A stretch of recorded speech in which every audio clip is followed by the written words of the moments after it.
Hey CFM, it's me, Steven. And I'm Yoan. Today we're joined by Adrian Milanio to talk about his brand new album, Me and You. You got me falling over and over again. Adrian, thank you so much for being here. Would you like to introduce yourself? Sure thing. So first and foremost, thank you so much for giving me the opportunity to be able to share a little bit about myself. I'm Adrian Milanio. I'm an R&B artist based out of Tacoma, Washington. So for those of you that don't know, that's about 30 to 40 minutes away from Seattle. I am a first generation Filipino American, kind of been all around the West Coast, especially like these last couple of years. And my roots are pretty much in the Pacific Northwest. So So, how has it been navigating your journey as an Asian American R&B artist? And in what ways has your background and culture influenced your music? So I would say just in general with like the West Coast, if you've been on the West Coast or if you've like experienced life, whether it's in Seattle or the Bay or LA, I feel like there's like a rich diversity with like the representation of what you'll see. And I feel like Southeast Asian, there's such a big population of just Asian Americans in general on the West Coast. So growing up, I think just in terms of like what my high school was like, I want to say that my high school specifically was maybe 80 to 85% student of color, right? So I think just the diversity that we had, even beyond being Asian American or Southeast Asian, right? We had everybody from Filipino to Vietnamese to Khmer to Ukrainian, Hispanic, right? So we had all like these ethnicities growing up, and I felt like I got to kind of intersect and interact with different communities and people of different cultural heritage and that sort of thing. Um, there definitely was a lot of rich like experiences for me just to be around like diversity and me being a Filipino American, just being able to have a community here. I would say as far as being an R&B artist or an artist in general, I feel like we are at the forefront of what it is like to be an Asian American or Southeast Asian artist, especially in things like entertainment, film, media, and music, right? And I think transparently, I think like I was just making music for funsies like when I was younger, and I think like about like representation, I think at the in the music industry maybe 10 years ago, I think the only person I can really think of that was like really doing it that I saw at the time was like maybe Far East Movement, which was like 2011, 2012, and then Bruno Mars, right, who's Filipino, so I think like just kind of understanding like my cultural background and also like the music that I grew up listening to, like I really loved like a lot of like older music. I like to say that I'm also a heart, so I feel like the type of music that I listen to was stuff that like my dad put me onto. So things like Bee Gees, the Eagles, Chicago, right? So like a lot of that in like the 70s and 80s were like love ballads and like they were really like instruments. And what I really like about like that type of music is like there was really like a talent that couldn't be you can't really replicate that or you can't really fake that. And I think for me, like I try to like modernize music. So I think just combining like my cultural heritage of being a Filipino American, growing up on the West Coast, and then also listening to the type of music that like my dad put me onto. From what I understand within like the history of like Filipino American music or Filipino music there, and America was like the first like kind of like Western or the Philippines was like the first country to kind of accept Western music at that time. So that's why there's such a big influence of it there. And I think like music is not only is it something that is like a timestamp of where you're at, but I think like there are themes of it that are passed on through generations and generations. And I like to say that I make timeless music or I make music that's kind of like no matter if it's 2025, 2045, I feel like I want to make music that people can like look back on or play and be like, yep, this music reminds me of like this time in my life or kind of reminds me of like the place that I was at during that time. So Wow. I think that's really cool how you really like take back like your heritage and especially like what your dad like showcased you. I think that's cool that you think about that when you are making music. So let's transition that into talking about your new album, Me and You, which released I believe less than a month ago. And yeah, that's your fourth project, is it? yeah. Nice. Congrats on that. So the question that I want to ask you is, with this specific album, was there anything that felt different, like while you were making it, whether like personally or creatively compared to like your original, like when you started making music?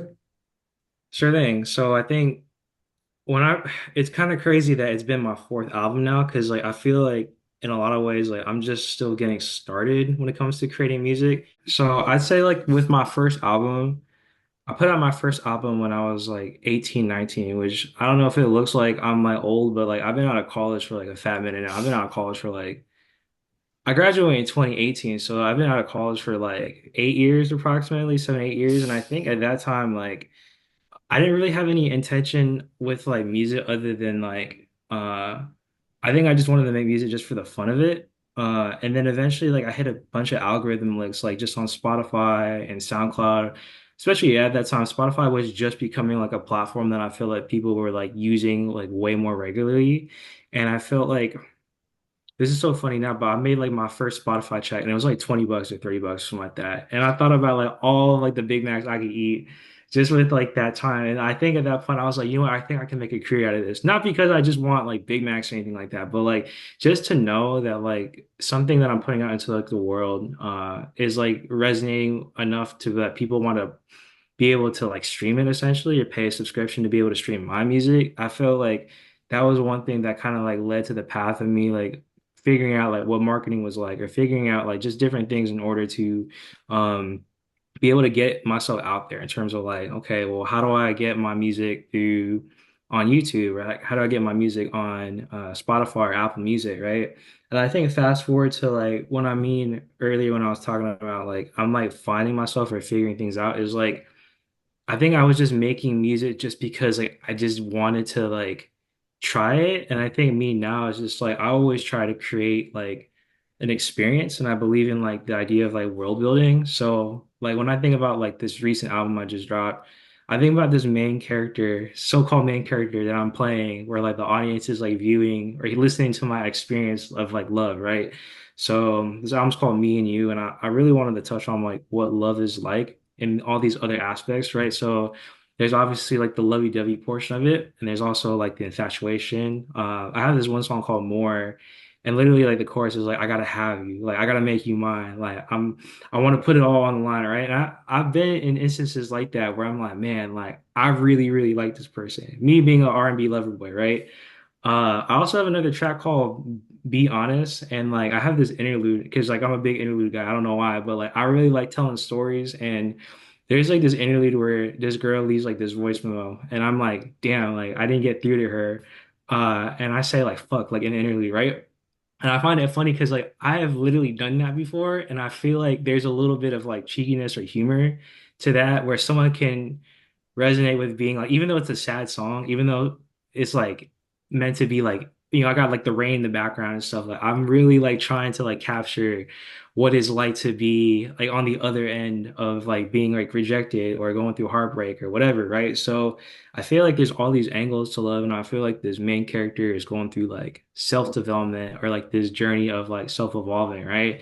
And I think like beyond just like the initial feelings of love, there's like the things that happen before, there are the things that happen after. And I really wanted to capture what I feel like love is like now that I've been through it a couple times now. And I think that's like the big difference between me now versus like when I first started, where I think I was just doing it for fun. Now I'm like, okay, I really want to curate like an experience where I talk about this with Amy all the time where I'm like, I want to make an album where there's like no skips. Like someone's gonna listen to it on their drive to the store, they're gonna listen to track one all the way to track 10, no skips, and then they're gonna buy their stuff at the store, go back home, and then do the same thing all over again. So that's like my goal with this album. Yeah, now that you mention like you wanting the album to be an experience, I really felt the story like when I was listening to it, like Mm, throughout the whole album. So that's really yeah. cool to hear. Thank Do you you. have a favorite song on the album? Is there like a story or memory behind one of them? I saw have like music that like I feel like I'm like known for, and I think Spotify or like the algorithm likes to push out like certain tracks. So like I think most people will know me for a track called Over and Over, which I think is a great song. And a lot of the times like when people ask me what my favorite song is off these projects, it's always like the stuff that people don't They don't necessarily listen to, but it's more like it's like track 7 or track 8, right? So I have a song called Be Honest, and it was actually like this interlude that I made where I really wanted to capture what it's like to go through like a heartbreak with somebody. And I wrote it basically as an interlude to a different song that's a lot happier. And when I first made it, it was like a super happy interlude. And I was just like, you know what if I made it really sad? So like I said before, like I've been in like the situation where you're like waiting for someone to text you back, they don't, and you're just like like wow, like okay, I see how it is. I guess I gotta live to see another day, right? And I think there's like a cheekiness or like a humor to it where I'm like, okay, like I really want to capture like the authenticity of it, right? And I think like just being honest about it, because the song's called Be Honest, is just like, wow, this is like a really impactful moment. Even though it's just a text that I'm like hoping for I don't get, it's still to me at that point, it's just like, man, like I just want to be on the other side to tell this person how much I miss them, right? So that's like my personal favorite off the album. Yeah, no. I think that may be my second favorite. I think that the title Word. track was honestly my favorite though, but when I Oh, listen to okay. be honest, I really like yeah, the storytelling when you like write the songs, like I feel like I could like put it all together and it's really like it is amazing and satisfying when you like really think about it. Mm, Okay. So next question I got for you. I know back in 2021, the R&B legend Neo, he reached out to you after hearing yeah. music and he like mentored you. So Yes. I was wondering, how did that impact you as an artist? And if any of his lessons and teachings carried on into making this album? Sure thing. I think when I met Neo during that time, I want to say that was like 4 years ago or 5 years ago, which is kind of crazy to think about. I think I connected with Neo probably in 2020, and I did that little interview, like live thing with him in 2021, early 2021. And I think like just to get my flowers in a way at that time meant everything to me in terms of like I looked up to Neo and for like a long time in terms of his songwriting, the way he presents himself as like an artist. He's just a really talented dude, a really funny dude, like a really charismatic person. And I want to emulate a lot of that stuff in my own way. And I think about like I've been through 3 projects since that time, right? And I've seen the amount of growth I've made. And I think if there's anything that Neo's said that resonated with me a lot, I think like making the time to really like develop your art and make it your own is like really important to me. You know, like we talk about like as artists, like trying to figure out how to hack the algorithm. Like, oh, I gotta post this one thing. I gotta post multiple times a day. I gotta post, I don't want to post too much because like all these like things about like when to post, what to post, whatever. But at the end of the day, like for me, like I really feel like my role on this earth is like connecting with people and I do it through music. And if there's anything that I really admire about Neo is that he's able to connect with his audience through like the music where I think about a song like So Sick, right? That song came out I want to say damn near 20 years ago, and it's still a song that gets streams all the time. There's like a bunch of remixes to it, like people spin it at the club all the time, right? So like I think about the impact he's made as like an artist, and I'm like, you know what? I want to emulate that in my own way. So I really admire him for like his songwriting and like his charisma and like how he is as like an artist and overall just a solid dude, you know? So like just being able to have that I think carrying it forward, like I've really kind of set the precedence for myself as like, okay, I will take my time with like songwriting. I'll take my time with like developing content and putting myself out there. And like, there's like a certain level that I aspire to be. And I think just like getting able to be mentored by him and experiencing that with him like meant a lot to me at that time. And there's a lot of like intangibles that I think that I kind of carry to like to this day, you know? I love that. Sadly, this is our last question. Outside of making music, I know you're also a professor at Olympic College. Yeah. How has that experience inspired you, and what advice would you also share with college students who are aspiring artists? Sure thing. So to give a little bit of background on this, like I've been in higher education for even like when I was in high like or college, like I was like doing like an internship essentially as a teacher assistant for a psychology class, right? So my kind of background with college is like I actually went to college really early. I went to college when I was like 16. And there's this program in Washington State called Running Start. And it basically allows students to be able to take college level classes and get an associate's degree. And you didn't have to pay anything for it. You just kind of like sign up for the classes, you pass them, you got like that. So like I was like in college like really early. I graduated my undergrad at like 19, maybe 20.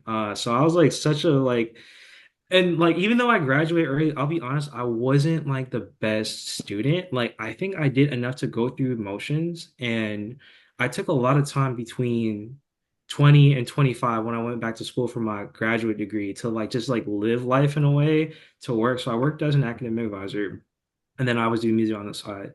And I think I share the story of being an academic advisor because like I want to be able to share with people and students, especially that like, like our vocation in this life is like multifaceted and multidimensional.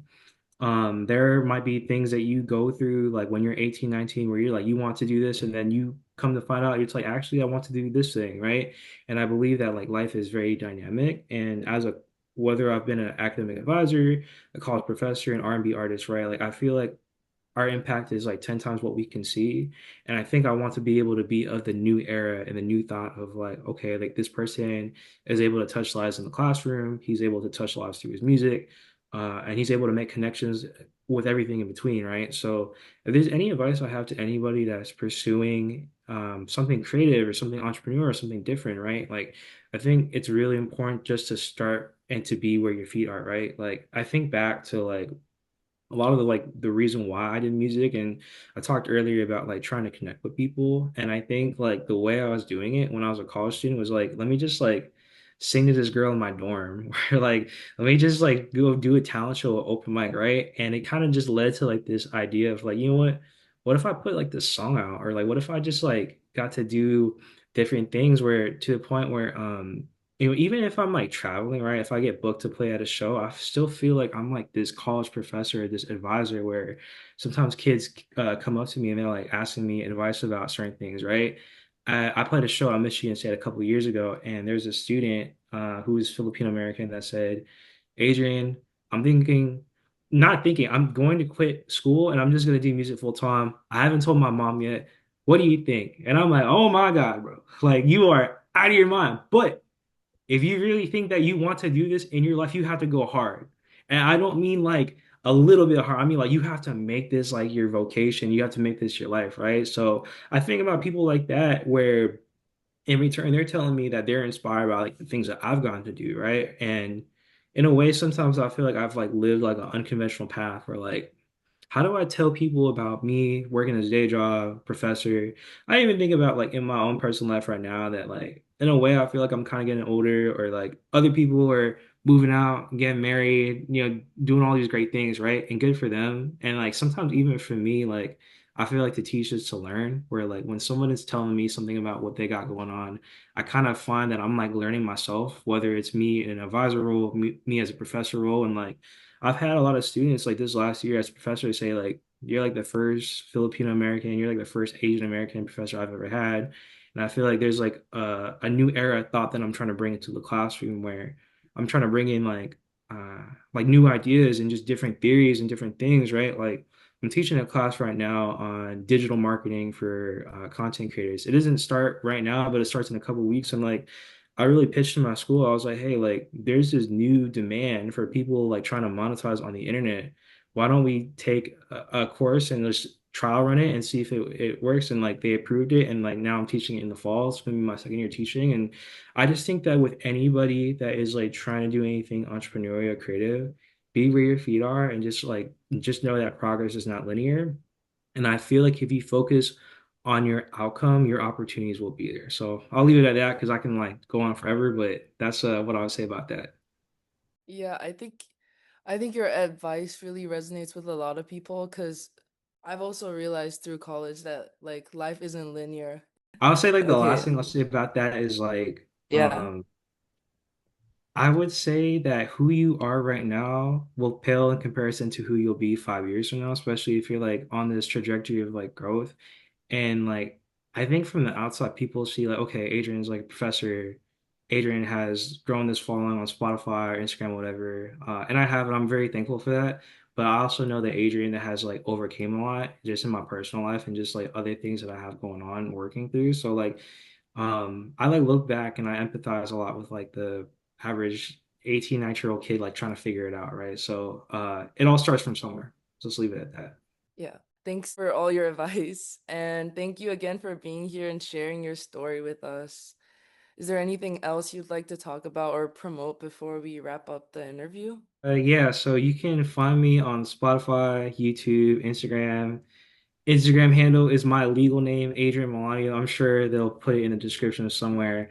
Also, I'm going to be routing a college tour this semester and upwards until like the upcoming school year. So if you're at a college right now and you're like looking for a talent to book for homecoming, for end of the year celebration, I also do like speaking engagements and stuff, and I have like perspective on cultural and heritage and diversity and things of that nature. So if you're looking for someone to fill the role, just know that my booking email is wide available and you can find me through like my website and Spotify and that sort of stuff. But outside of that, I want to say thank y'all for spending the time hanging out with me too. It means a lot.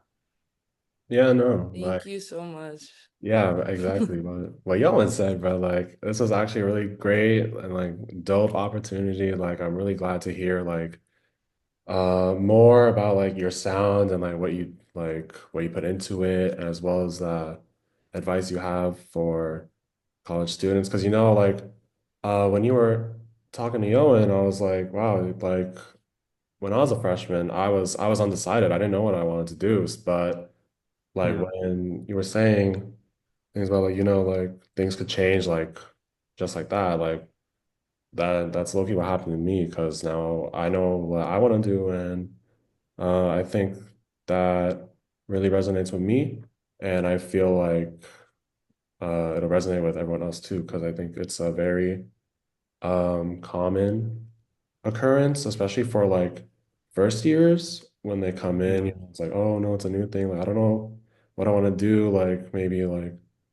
with like the Asian culture, like sometimes like standards are pushed onto you, and you don't know if that's what you want. So yeah, I just I really appreciate that you're um helping out like the Asian community, Asian American community, and just college students in general. But yeah, Of course. so Yeah. that'll be it for the album, guys. Thank you guys for listening, and make sure to check out Adrian's new album, Me and You, Spotify, YouTube, check out his website. And yeah, thanks, guys. I'm trying to see